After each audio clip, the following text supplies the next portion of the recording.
All right, hey man, I've got another verse for you from Galatians chapter 6, and I believe this is one that fits today. I hear men saying some things that, I almost want to slap them, to be frankly honest with you.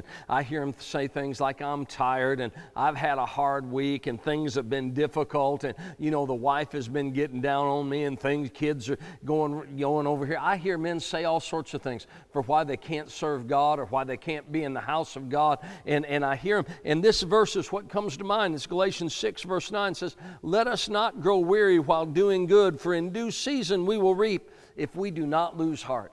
I've seen some men lose heart over little things. They get tired and they start making excuses. I'm going to tell you, when you start making excuses, it says you've grown weary. And I've seen some men, they've come right up to maybe a reaping time in their life, or where they could step into their destiny or step into their purpose. And I'll tell you something, a lot of times where weariness will try to set in, and what the devil will try to do, and he did this a lot in the Old Testament. You see this picture in the Old Testament, is just before a harvest came. That's when the raiders would come. They would come to try to steal the harvest. And one of the ways the enemy steals your spiritual harvest, maybe a harvest of ministry, or a harvest of grace and anointing, or maybe favor, or whatever it might be in your life. One of the ways he comes to try to steal that harvest is with weariness, and get you thinking, man, you've worked too hard. You've had, it's time for somebody else to do something, and maybe you should let the young people, or it's time for somebody else to step up. Maybe it is time for somebody else to step up, but that doesn't mean you step back, and that doesn't mean you quit,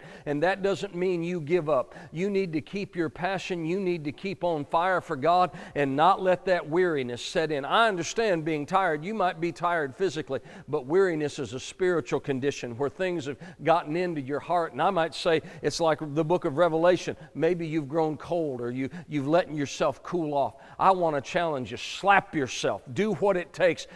Just hit yourself in the head and stop thinking that way, and get up and be like the man that whether he hurts, he doesn't feel good, he gets up and he goes to work. He does what needs to be done. You're a man, so act like a man. Get up and quit whining and be a man of God, and do what it takes to keep serving God, and get that weariness out of your head.